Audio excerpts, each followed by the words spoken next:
Salut! Привет! C'est Diana, ton professeur de russe. Et aujourd'hui, je ne suis pas seule, je suis avec Yann. Salut! Yann, est-ce que tu veux bien te présenter? Bon, je m'appelle Yann, comme on l'a compris, je suis blogueur et photographe et donc je touche aux articles et aussi à YouTube avec ma chaîne également sur la Russie. Oui, Yann, il a une superbe chaîne sur la Russie, je vous conseille de la regarder. Et comme Yann il est moitié français, moitié russe, dans cette vidéo, on va lui poser 15 questions sur la Russie et Yann, il devrait deviner si c'est vrai ou faux. Ça marche? Ça marche? Alors, comme on apprend ici le russe, je vais poser les questions en russe à Yann. Lui, il devrait les traduire en français et ensuite répondre. D'accord. Alors, la première question. В России много магазинов и кафе, которые работают 24 часа в сутки. Est-ce qu'il y a beaucoup de magasins en Russie et de restaurants Oui? qui sont ouverts 24 heures sur 24? Alors? La réponse, alors pour la Russie, je peux pas dire, je peux dire pour Moscou.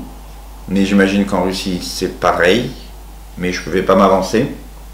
À Moscou, effectivement, c'est 24 heures sur 24. Ici, de toute façon, pratiquement tout est 24 heures sur 24. Des fois, de temps en temps, ça ferme la nuit, mais d'une manière générale, c'est toujours ouvert. Alors, merci, c'est une bonne question. Et en Russie, c'est aussi parce que moi, je suis pas née à Moscou. Je suis née dans la région de Moscou et là-bas, c'est aussi, c'est ouvert la nuit. Bon, bah voilà. Alors, la question numéro 2. Шапки-ушанки чаще всего делают из шкуры медведя.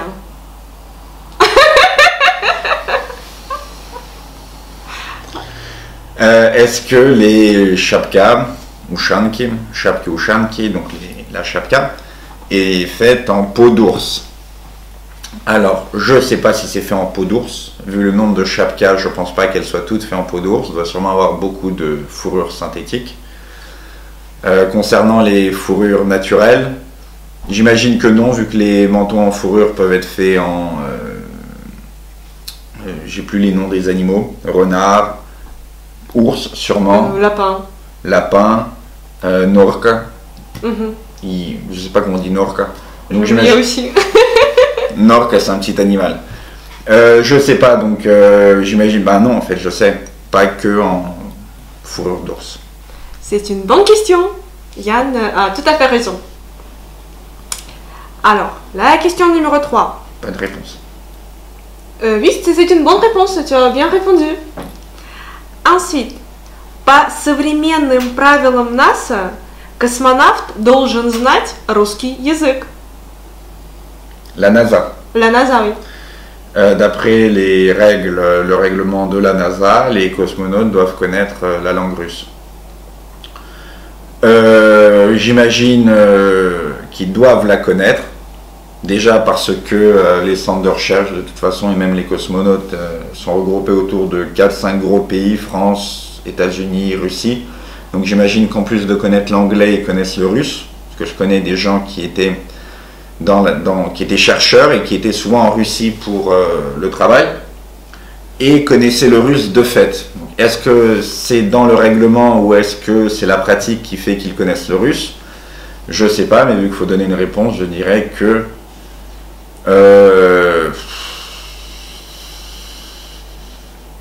1, 2, 3? Non, c'est peut-être aux Russes de connaître l'anglais. Non, en fait, tous les cosmonautes, les spationautes, les astronautes de la NASA, ils doivent parler russe parce que sur la station spatiale internationale, ce sont les fusées Soyouz qui assurent le ravitaillement. Okay. Alors ils doivent parler. Mais toi, tu pourrais être un cosmonaute déjà, comme sport. Ouais, ce serait marrant. Mais je pense pas qu'ils connaissent le russe suffisamment pour dire qu'ils le connaissent. Mais ils doivent le parler pour pouvoir comprendre les Russes. Hein. Oui, donc comme les touristes, quoi. Ah oui? Mais tout de même. C'est déjà ça. La question numéro 4, je crois. В русских школах детей учат стрелять из автомата Калашникова. Dans les écoles russes, on apprend aux enfants à tirer à la Kalachnikov. Je pense pas que ce soit, je suis même sûr que ça rentre pas dans le programme scolaire. dans les écoles militaires, pas supérieures, mais celles qui commencent par exemple au CP, oui, ils ont du tir à la Kalachnikov. En Union soviétique, ils l'avaient, ma mère l'avait, ça c'est sûr. Aujourd'hui, c'est sûr que non, à part certains profs, certains cours, certaines écoles, plutôt axées sur le militaire. Et dans les écoles ordinaires pour les enfants? Non. C'est une bonne question, oui. Moi, je ne sais pas tirer. Et toi, est-ce que tu sais? Oui. Et où est-ce que tu as appris? J'ai appris ça à l'armée. Et tu as fait l'armée en Russie? Voilà, j'ai fait mon service militaire en Russie, comme je suis censé le faire. Ok. Est-ce que tu en parles sur ta chaîne? Pas spécialement parce que je l'ai fait, donc c'est fait, je vais pas non plus en parler 15 ans, mais de fait on en parle dans la presse. Plus d'une fois on a fait des articles autour de moi. Enfin pas autour de moi, plutôt autour du fait que je sois allé à l'armée. Et donc ça intéresse les gens parce que faire son service dans l'armée russe, pour un mec, pour une personne qui a grandi en France, même s'il est russe, ça peut paraître bizarre. Même si les Russes font leur service militaire beaucoup dans la Légion étrangère, dans le sens inverse, c'est plus rare. Ok, merci. Voilà. On passe à la question suivante. Во времена холодной войны ЦРУ пыталась прослушивать российское посольство с помощью кошек. Pendant la guerre froide, la CIA essayait d'écouter, de mettre sur écoute les Russes à l'aide de chats. В посольстве, русское посольство. L'ambassade. Oui. L'ambassade russe aux États-Unis. Oui, l'ambassade russe aux États-Unis. Je pense que oui, vu tout ce qui a été inventé pendant la Seconde Guerre mondiale, pendant la guerre froide pour faire de l'espionnage et du contre-espionnage, j'imagine qu'utiliser des chats, c'était plus que possible. Déjà, ils utilisaient des chiens sur les champs de bataille pour déminer les champs. Ils utilisaient les dauphins. Donc, utiliser les chats et mettre dans son collier des micros ou autre chose, c'était pas la chose la plus compliquée, je pense. Surtout qu'ils devaient toujours trouver de nouvelles méthodes. Donc, oui. C'est vrai, dans les années 60, il y avait un programme américain qui s'appelait Acoustic Kit et ils implantaient des puces sous la peau des chats, mais ce programme n'a pas marché. Mais ils ont dépensé de grandes sommes d'argent. Normal. Alors, on revient aux écoles russes. В русских школах девочек учат готовить еду. Dans les écoles russes, on apprend aux jeunes filles de faire la cuisine. Pareil, je pense que ça rentre pas dans le programme public général, je pense, parce que je suis même sûr, parce que c'est toujours, ça prend des cours. Peut-être avant, sûrement, il y avait ça comme cours de, comment ça s'appelle, de couture, cours de technologie qu'il y avait en Russie. Les personnes faisaient des choses pratiques avec leurs mains, pas comme en France. Et donc il y avait de la cuisine ici, encore une fois, comme pour le tir à la Kalachnikov, j'imagine que c'est dans des écoles particulières, dans des internats, dans autre chose, où on apprend la cuisine, mais pas dans toutes les écoles publiques. Surtout que ça coûte cher, il faut une cuisine, donc c'est mieux de faire de la couture. La réponse? Non, on n'apprend pas aux filles russes à faire la cuisine dans les écoles en Russie selon le programme. Si, il y a les cours, on les appelle les cours de technologie, et c'est dans les écoles publiques, c'est ça. Mais maintenant, même à Moscou, dans d'autres villes, c'est très développé. Et donc dans les écoles, il y a des cuisines. Oui, dans les écoles, il y a des cuisines. Et ils vont toutes les semaines faire des cours de cuisine. Toutes les semaines, pendant 2 heures. Bon, ben, c'est bien, tant mieux. Heureusement que je me sois trompé. C'est 2 mois la cuisine, ensuite 2 mois on apprend à tricoter, à faire des trucs comme ça. Utile. Oui. Plus que d'autres matières. C'est ça, c'est très intéressant. Oui. Et même aujourd'hui, j'ai parlé avec beaucoup d'enfants, ils le font. Et je pense que ça revient plus. Peut-être qu'il y avait ça avant, mais ils ne le faisaient pas dans les années 90. Mais depuis que Господин Tsar Poutine est là et qu'on revient dans des mœurs un peu plus traditionnelles et culturelles, j'imagine qu'ils mettent ça en place. Après, est-ce que c'est bien fait ou est-ce qu'ils apprennent bien à faire des bonnes choses? Je sais pas, il faut voir la qualité, mais c'est déjà bien. Ok.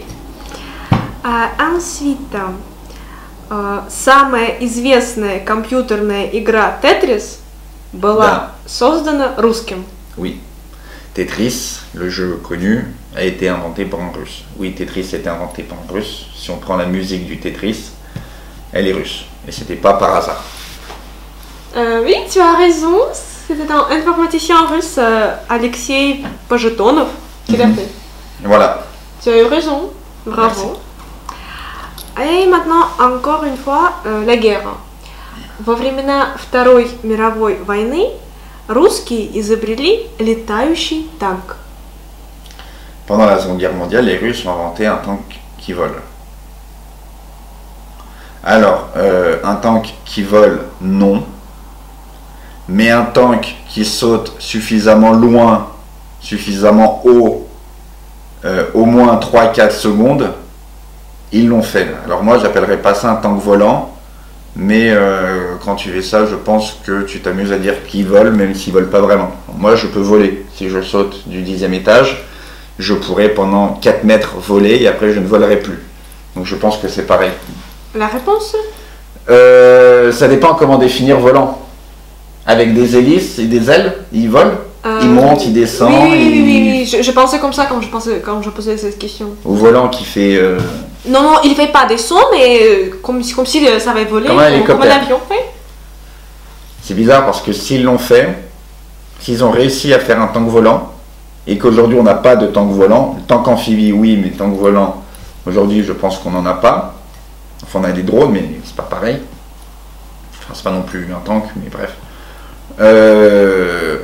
S'ils l'ont fait, si la réponse est oui, qu'ils l'ont inventé, et si ils l'en font pas aujourd'hui, c'est peut-être parce que soit les coûts étaient trop chers et c'était pas rentable pour l'armée, surtout pour une production de masse comme il y avait en Union soviétique. Est-ce qu'ils l'ont inventé? Je dirais oui. Je pense non, on en aurait parlé. Non, ils l'ont pas inventé. La réponse? Non. Si. C'est ils l'ont inventé, j'aurais dû le dire. Il y avait un char volant, il était A40, il a été inventé, il savait vraiment voler, mais sa production était assez chère et il ne développait pas une vitesse assez rapide. Voilà. Et donc on a arrêté la production. Donc j'avais en partie raison. Je vais mettre dans la description de la vidéo un lien vers un article de Wiki pour que tu puisses aussi vérifier que c'est vrai. Il y a des Kalachnikov qui tirent sous l'eau. Mais on n'entend pas parler. Ouais. Voilà. Une autre question, c'est площадь России приблизительно равна площади планеты Плутон. Oui. Ok, c'est vrai. La surface de la Russie est comparable à la surface de la planète Pluton. Oui, c'est combien? Tu peux mesurer un peu? Approximativement. Je crois que c'est déjà la Russie, je crois que c'est 1/6 des terres habitables. Enfin, habitable entre guillemets, parce que le 3/4 de la Russie n'est pas habitable. La surface, que je dise pas de bêtises, la population, je sais, c'est je crois 130 millions d'habitants. Non, la surface, non, on l'avait vu en cours, à la fac. Non, je me rappelle plus. Alors, leur surface, c'est 17 millions de kilomètres au carré. Voilà, c'est ça, 17 millions. Ouais, non, j'aurais pas dit. Mais on n'a pas la notion des distances, c'est-à-dire qu'on ne peut pas vraiment dire si c'est en milliards de kilomètres carrés, en dizaines de millions, en centaines de millions, quand on n'a pas les chiffres devant les yeux. Je comprends. La France, c'est quoi? C'est 33 fois la Russie? La France n'est pas 33 fois la Russie. La Russie est 33 fois la France. Ah, merci beaucoup de me corriger. Merci. Voilà. 33, 32. Une autre question. В московском метро работает Wi-Fi? C'est facile ça. Dans le métro de Moscou, marche le Wi-Fi. Oui, le Wi-Fi marche dans le métro de Moscou. Il marche bien. On se connecte, bien sûr il y a des pubs, mais il marche bien et c'est pas en France qu'on aura ça. Voilà. Merci, c'est correct, bien sûr. Comme Yann il habite à Moscou, il le sait. Et que j'ai pas de voiture, donc je le sais.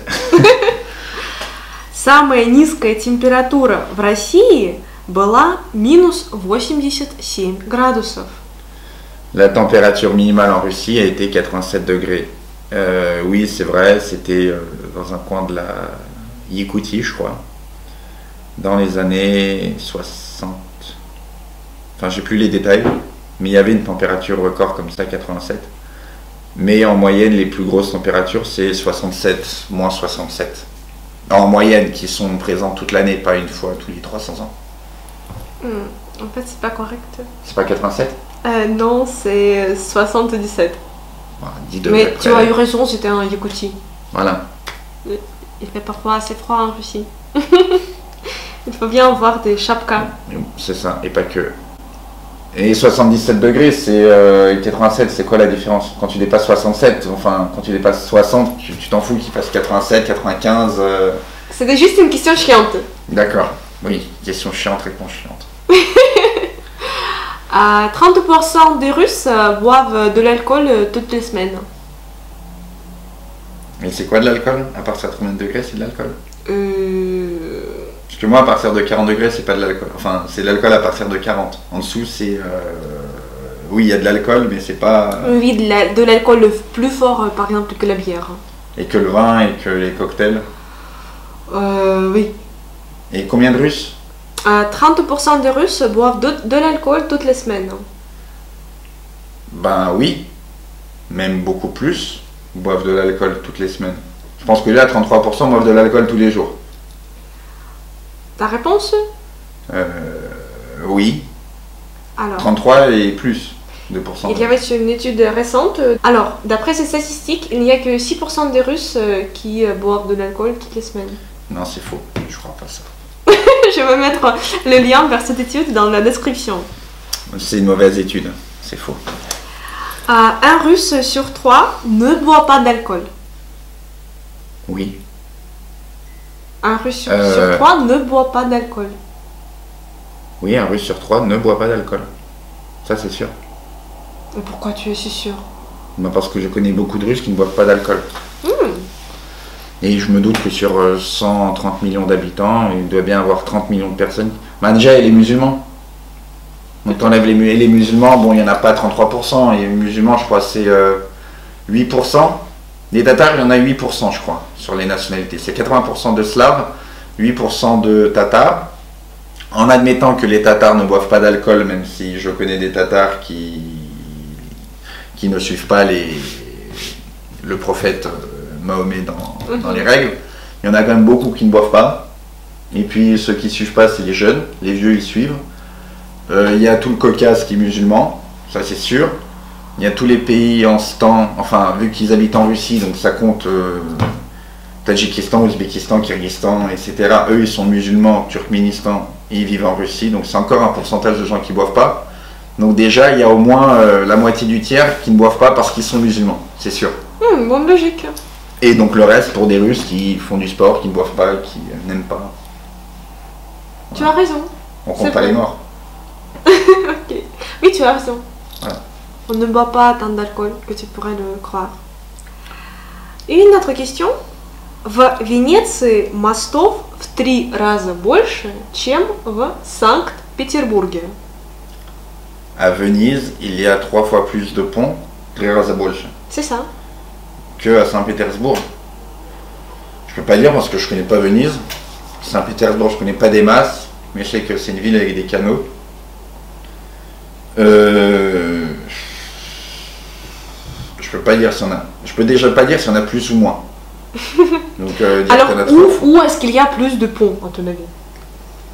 Amsterdam, Saint-Pétersbourg, Venise. Entre Venise et Saint-Pétersbourg.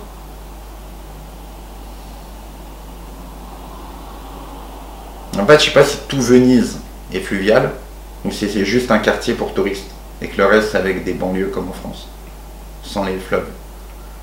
Saint-Pétersbourg, je sais que tout Saint-Pétersbourg n'est pas dans les ponts. Est-ce qu'on compte les ponts piétons qui font 4 mètres de large pour une personne oui. ou les gros ponts avec les voitures? Non, les petits ponts, on le compte aussi. On les compte aussi. Je pense donc qu'à Saint-Pétersbourg, il y a plus de ponts qu'à Venise. Et il y en a sûrement donc 3 fois plus. Si tu as donné le chiffre, c'est que oui. À Saint-Pétersbourg, il y a 2 fois plus de ponts qu'à Venise. Et pas 3 fois comme tu as dit. Oui.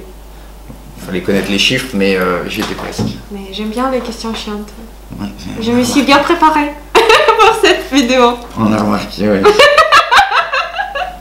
Alors, et la dernière question. У Путина есть DVD-урок с дзюдо? Si vous присутствие. Oui. Est-ce que Poutine a des cours de judo en DVD avec sa présence? C'est ça. Enfin, la avec question. lui en tant que maître, que Oui. sensei. Oui, sûrement. Oui, c'est sûr. Oui. Poutine, il a un livre qui s'appelle Apprenons le judo avec Vladimir Poutine. Et il a sorti en DVD.